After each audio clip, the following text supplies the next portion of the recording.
Well, who will prove the vintage clarets in this one, I wonder? It's 78 years since Villa won at Burnley, so we're certainly due some success at Turf Moor.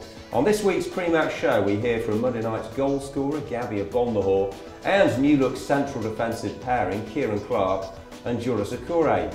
Check out some goals from past meetings and our usual opposition analysis. Joining me, Jack Woodward, in our studio here at Villa Park is former winger Steve Froggatt. Steve, who have you picked out from Burnley and why?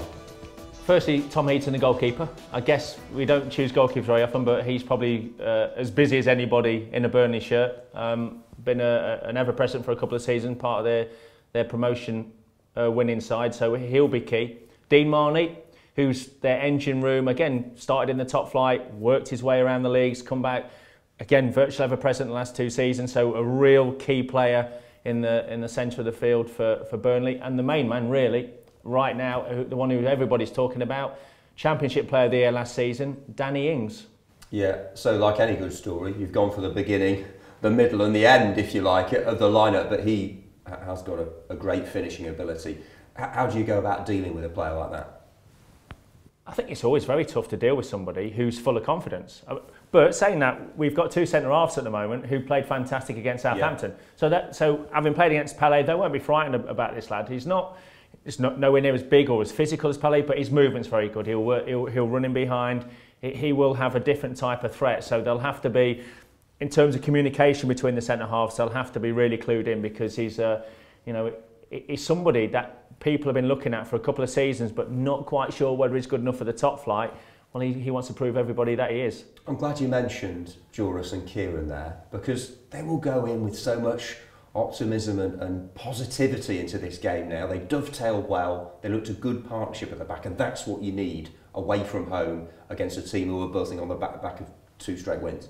The thing is about Joris, I was here for his debut, and I thought he did really well. He's a good. He actually reminds me in some ways of Sean Teal, in terms of a no-nonsense centre-half. Will do his job, nothing fancy, will defend. Strong boy, good in the air, considering he's not a giant. But he surprised me again against that, because he has got ability on the ball. I saw things in thinking, well, he hasn't played for a long time and he performs like that. So he's now set his own standards.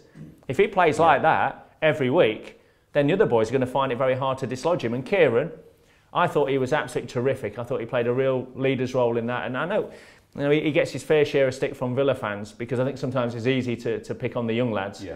But I thought he was outstanding against Southampton, I really do. And those guys will obviously have to play in the bear pit. That will be at Burnley. Yeah, good solid points at West Ham, and then they followed it up against Southampton. Now that's laid the foundations, we hope, for what is a critical week. And then with West Brom after that, these next 4 games could make or break it and define the season, if you like. Well, we need wins now, Jack. You know, you look at the precarious nature of the Premier League. These guys have had back-to-back wins. They were rooted to the bottom of the table. Now, all of a sudden, they're looking like they could possibly get out of the bottom 3. So anytime you get back-to-back wins in this, if we get back-to-back wins, we'll shoot right up the table. Yeah, the question is, will Heaton be beaten? What do you reckon? We certainly hope so, yeah. We do indeed. Much more analysis over on AVTV. And a man who played for both clubs, Tony Morley, is with me for commentary on Saturday afternoon. Make sure you join us.